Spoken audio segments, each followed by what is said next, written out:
When we think of the 2000s superhero boom, the first film we think of is Spider-Man, then X-Men, Superman, and hell, even Daredevil. But what if I tell you that easily the best of the bunch is the 2003 Hulk?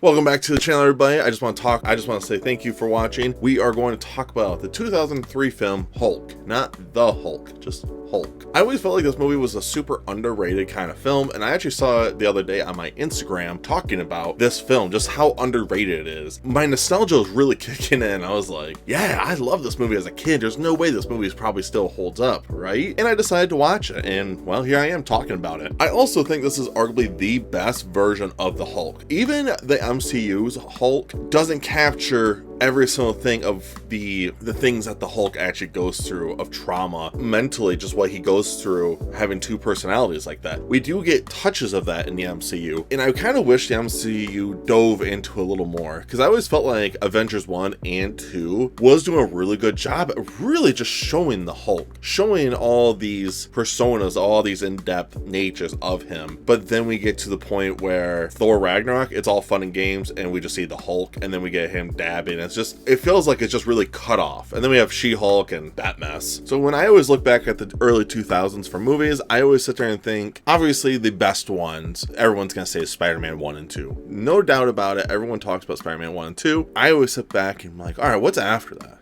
X2, Ghost Rider maybe, Blade 2. I mean, Blade 2 is alright, but I think people really overlook the Hulk. And I think at its time when it came out, it did not do very well, but I think longevity, the more and more we've are around the superhero era, you almost become more appreciative of the 2000s, and I think this film really reflects on that. Now, am I sitting there saying this is like the greatest superhero film of all time? No, not even close. But I do think if you want to look at a movie that is strictly talking about the Hulk and his story, this is by far the best one, and I don't know if we'll ever get something like this again. So let's just get started and talk about this film. The movie opens up with a kind of a steady pace. It's almost a little too long of it, but we go through an origin story of Bruce's father, which his name is David. David is doing test subjects on animals, starfish, and everything. We're trying to see what's going on. We really don't know what's truly going on, but if you're a fan of the Hulk, you kind of have this idea. But I think the implements of this movie already starts off of the trauma that we are soon to see, and it's not just childhood trauma, it's the parents of neglect, almost like the way that the father is always portrayed throughout this entire movie really reflects on Bruce growing up, and I think that's a really important part of this film. When Bruce's dad tries to push to do tests on humans, General Ross says, no, we're not doing that at all. You can't do that. So he tests on himself. Later, after he does test on himself and nothing actually happens to him, his wife, Rebecca, who is actually Mike's mom in Stranger Things, which is interesting, she announces that she's pregnant. This is already a thing that once Bruce is born and stuff, his dad kind of tests things. He takes out the pacifier just to see what's going to happen to the child, and already you can see like green on the kid. And his dad actually spends a lot of time trying to find a cure because of his mistake. Now, am I trying to sit there and justify what his dad did? No. Granted, it wasn't his father's fault for making Bruce gain these genetic gifts, I guess. Also, it's like, well, you kind of maybe shouldn't have tried to have like sex with this woman if you were doing tests on yourself because of what could have happened. Well, this was flowing slowly through it. Again, I think the longest part is this introduction, but I think it's a key moment. I think some movies, especially nowadays, won't let scenes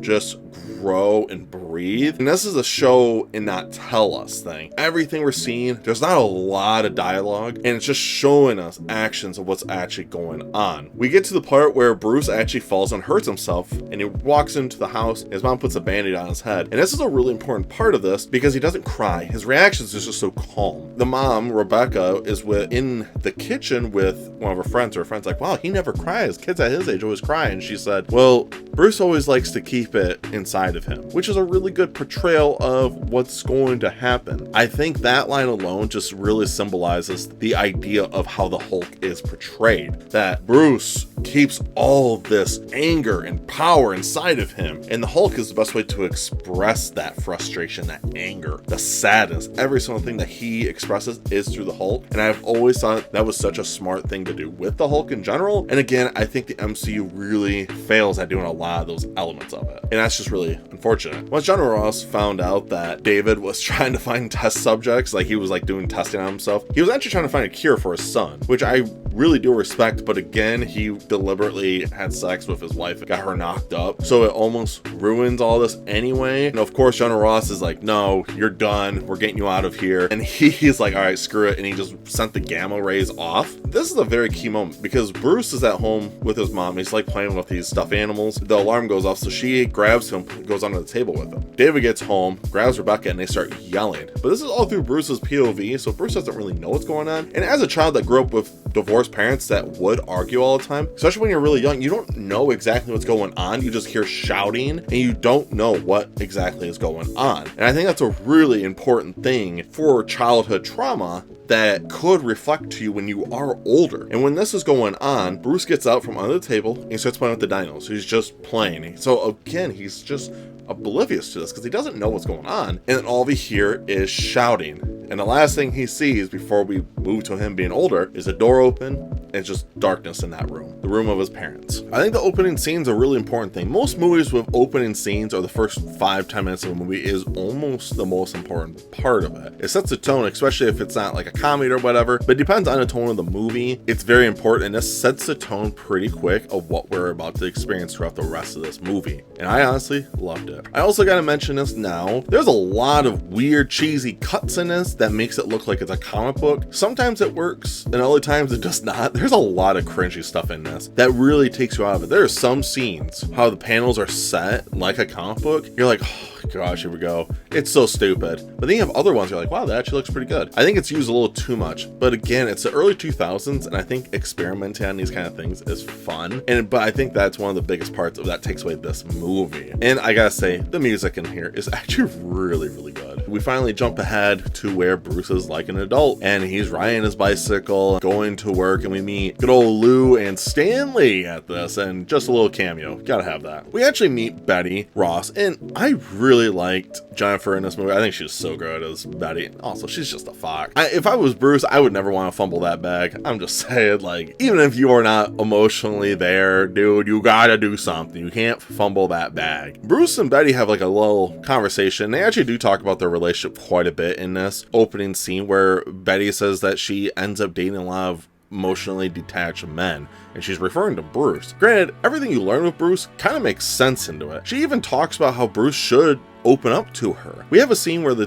two of them go in a test on the frog. The same thing as what Bruce's dad was doing. It's a really fun thing of your children tend to follow along with what your parents do most of the time.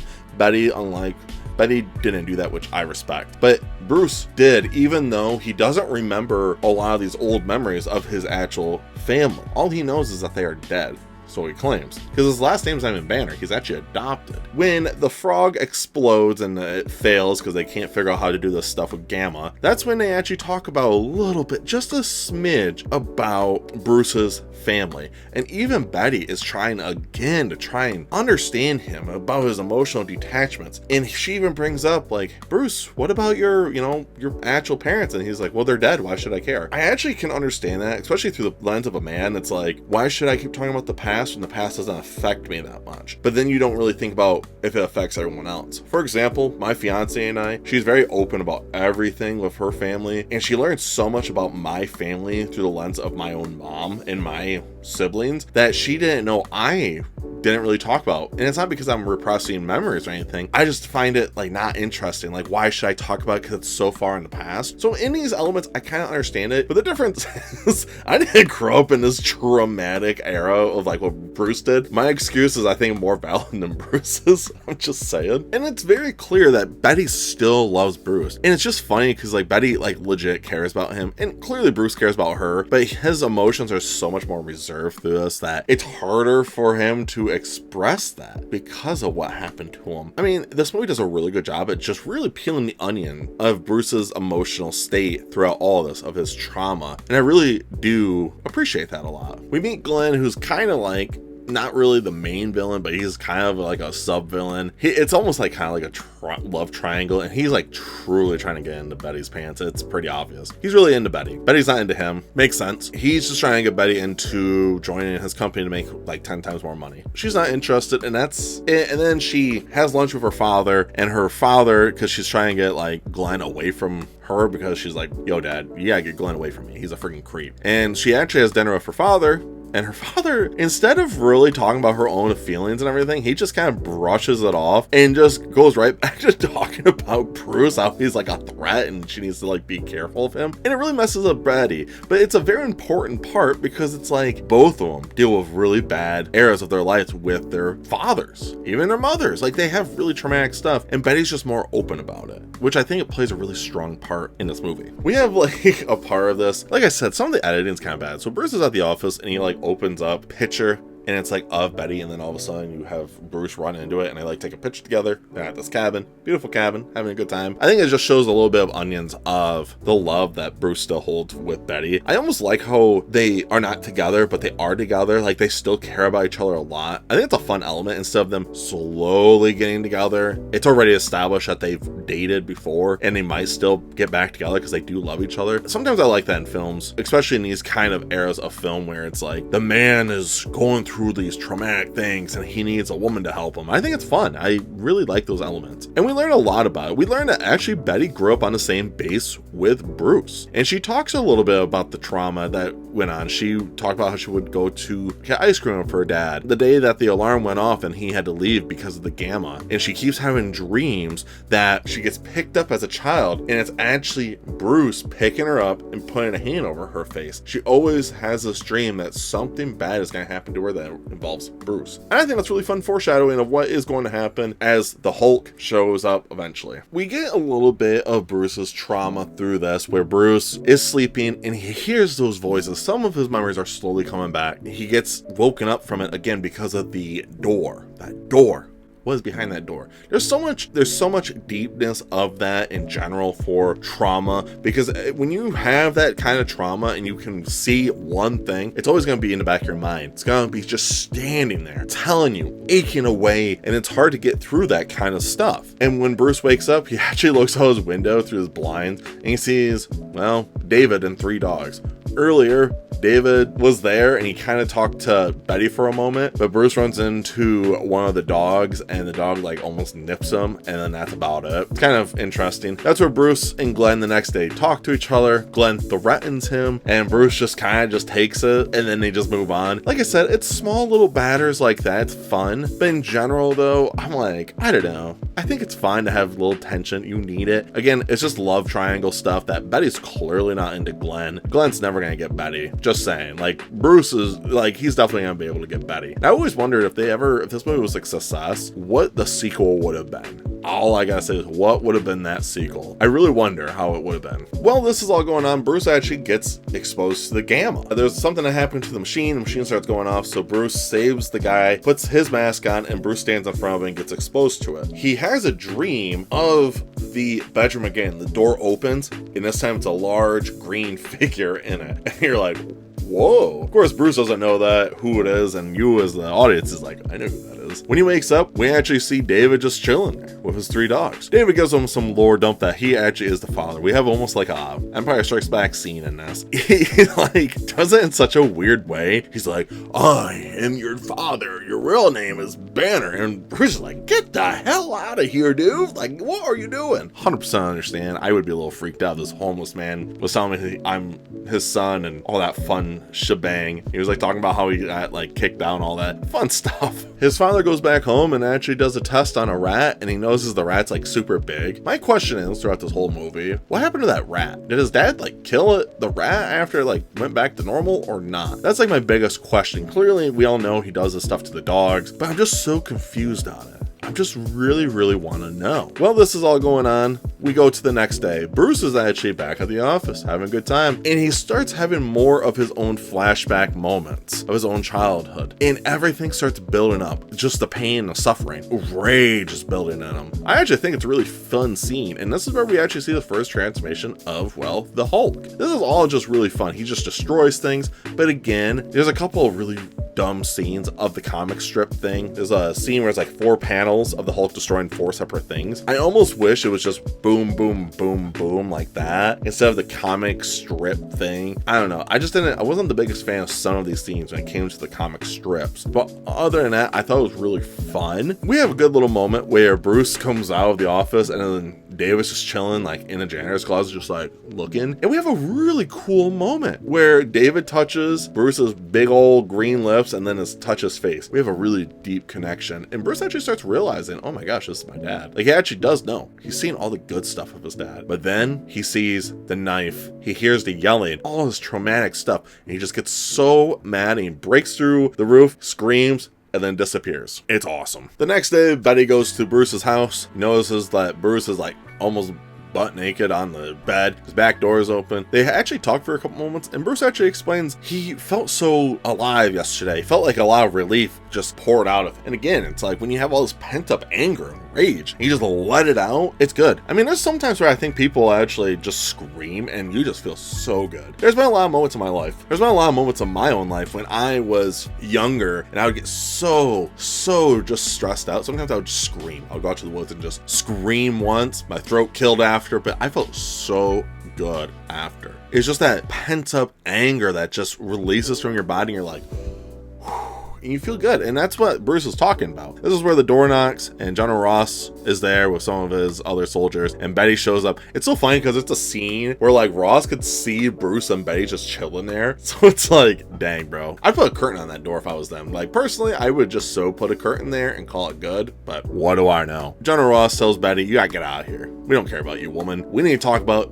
Bruce. So Betty leaves, and Betty actually does some research of her own, and she actually looks into this janitor, and she goes out there. David's kind of a creep to her, but she goes out there anyway. He like kind of pulls some moves on her, get her a little close, just so he can grab a scarf. He actually tells her that, yo, just to let you know, Bruce is not, you need to stop wasting your time with Bruce. Bruce is my son, and he doesn't care about you. Just saying, you'll never find anyone but good with Bruce. You'll never find anything. And I'm like, dang, bro. And he takes the scarf, lets her leave, and we jump right back to General Ross and Bruce. And General Ross is actually trying to get some answers. He's like, why are you doing all the same stuff that your dad was doing? And Bruce has no idea what he's talking about. He's like, oh, you have repressed memories. And I'm like, yeah, obviously. Like, you think Bruce is just all of a sudden just figuring this all out? Like, yeah, obviously he has repressed memories, dude. Did you see what he was going through? This is what General Ross is like, if you get 1,000 yards near my daughter, granted they work together, and he's like, you'll have to deal with me. And I'm like, okay. Later, we have a really good time. So Betty goes out to that cabin that she is, well, we saw earlier because of her and Bruce went out to that cabin. I really liked that. I thought it was a really pretty area. And this is arguably one of my favorite scenes. Most of my scenes with like the Hulk in it, it's just awesome. It's fun. We get back to David, and David has a scarf. He sniffs a little and he throws him to the back pin for the Hulk dog things to go after it, Betty. So that's fun. He then calls Bruce, who's at home, and he tells Bruce all of these things. And he actually tells him like, hey, yo, Betty is, she's cooked. Just saying. Glenn appears with all these soldiers because these soldiers are actually watching Bruce. Well, Glenn shoves the soldier aside, goes in there and fights Bruce, punches him once, should not have done that. Bruce turns into the Hulk, yeets him, kicks him through the glass. I love this portrayal of it. Now, the CGI actually holds up pretty well for 2003. It really blows my mind. Like there is some cheesy scenes. There is some cheese with the CGI, but in general for 2003, the CGI looks really good, and I'm actually pretty impressed with it. And I very much did like that element of this movie. I think the CGI for the Hulk, clearly, if the CGI looked like crap, we're cooked. We are so cooked for this movie. So the Hulk actually gets out, and he's wearing a pair of socks, so this is an important thing. He's wearing socks, he gets shot at, and we get to see something that I totally forgot to see when it comes to the Hulk, because the MCU doesn't do this stuff. Gross, because he's getting angrier. And you can actually see him growing, and he rips the socks. It makes me so mad that the MCU doesn't do this little minor detail. Like when Iron Man fights Hulk in the Hulkbuster, the Hulk doesn't get bigger. He just stays the same size. And it's really annoying at times. And I'm like, bro, what's going on? You know what I'm saying? So with that going on, the Hulk kicks a couch through someone else's house, because why not? He grabs Glenn and he yeets him at a soldier and then jumps away. Glenn gets messed up, and it's hilarious. This is where the Hulk actually hides behind a tree, and Betty comes out and she sees this giant Hulk. She actually realizes it's Bruce, and they have like a little moment, and then all of a sudden the dogs appear. He puts her in there. They have a nice little fight. Bruce gets bit in in the nuts, which is great. He then punches the dog right in the nuts, which is just also great. One of my favorite parts is the whole movie. So he kills the dogs, but one of the best parts is one of the dogs biting his shoulder. He just gets more angry and his muscle flexes and breaks the dog's jaw. Bad ass, dude. It was so cool. I kind of forgot about that fun stuff. Bruce then turns back and he's completely nude. He's all naked and sweaty for Betty, but she's like, yo, I'm so traumatic, I can't bang. I actually thought, I was like, man, are they gonna have like a banging scene after this? Because she's like, oh, my hero. They don't do that at all, which I'm kind of happy with, because I was like, ooh, this might be a little out of left field for me. Like, Betty makes him this awesome breakfast the next morning. It's awesome. But she actually calls her dad and tells him what's going on. And Bruce is having this good, solid breakfast, gets shot in the leg by a tranquilizer, gets knocked out. Couldn't even finish his breakfast. Like, what the heck? Let the man finish. They actually go to this army area, and they're like down in the ground, and we actually have some cool moments in this, and these are very important. I felt like watching this is Bruce and Betty walk back to their home. Like, Bruce wakes up from getting tranquilized and he looks and sees Betty. He's like, where am I? And she's like, home. When I first heard that, I'm like, what do you mean? That's when they were walking around that base that they grew up on. And I think that's a really fun thing, because they actually go back there and Bruce actually deals with his trauma, and it's really, really fun. It's so smart and it's just a good time. I think one of the most important things is Bruce is like staring at that door. He will not go through it. Betty's like, what's behind the door? And he's like, there's nothing behind the door. Betty goes up to open the door and he tries to stop her, and then he opens the door and he says, see, nothing. That alone is so powerful that you just don't really think about it, but that is just him getting over that hump.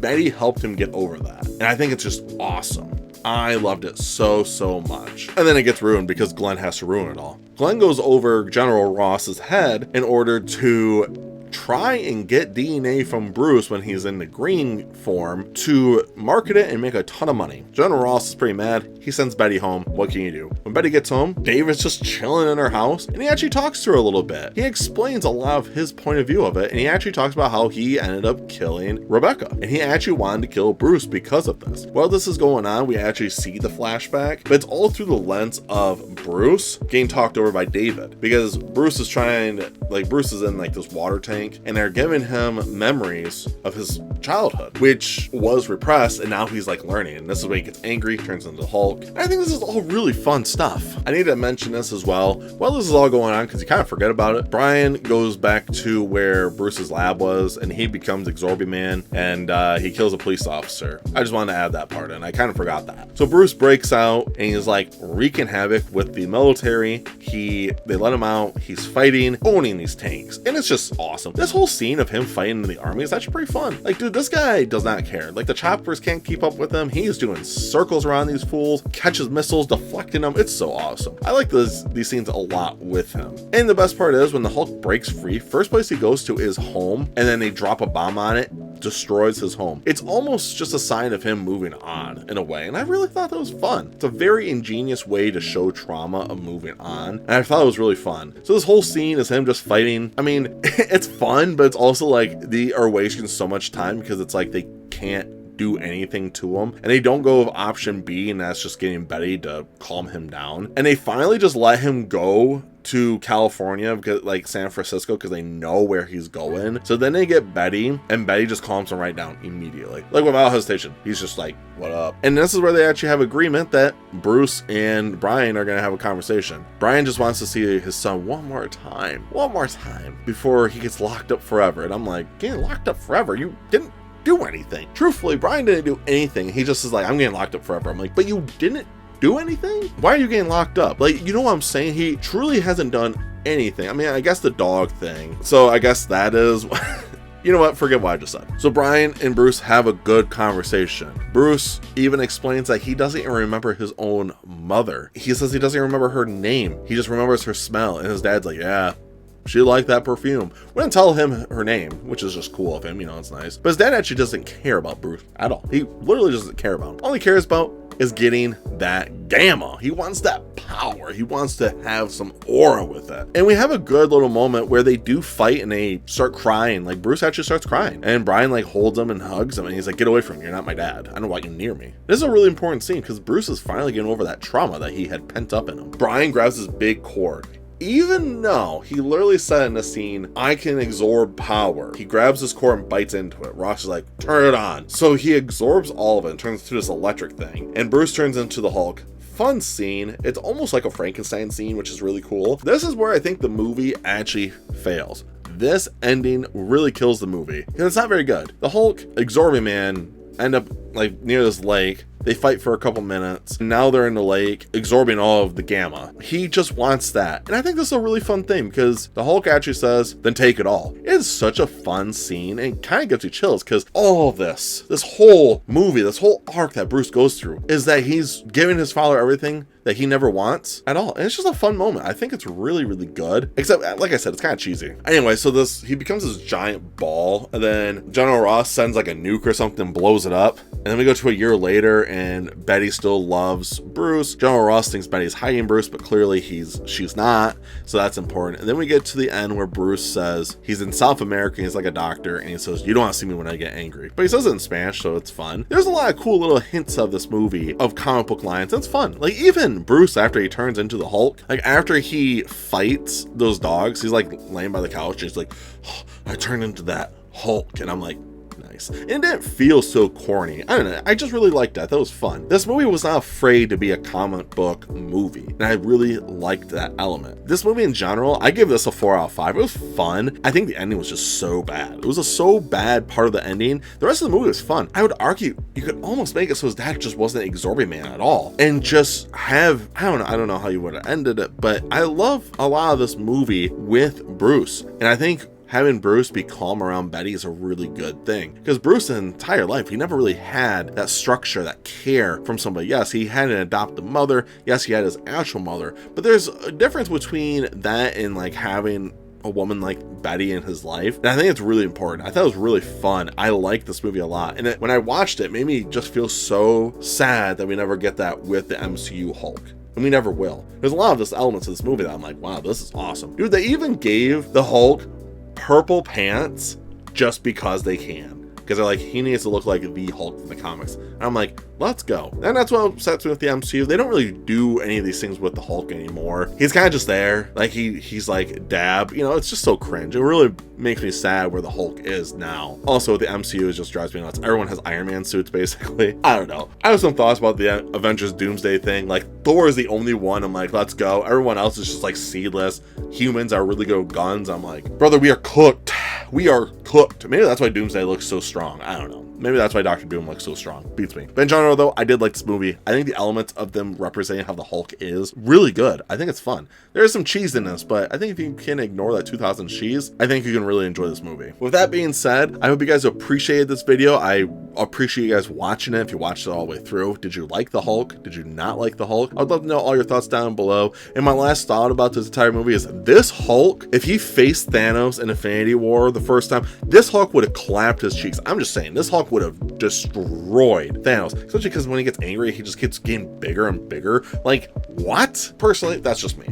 I'm just putting that out there because they made the Hulk a coward in the MCU. I'm going to keep saying that quite a bit because it really just bothers me. Anyway, though, I do appreciate you guys watching this. Tell me what your thoughts are of this Hulk. What is your favorite Hulk? I would love to know all your thoughts. Even tell me if it's a Lou Ferrigno's one. That'd be awesome too. But of course, make sure you guys stay safe and just avoid that gamma radiation.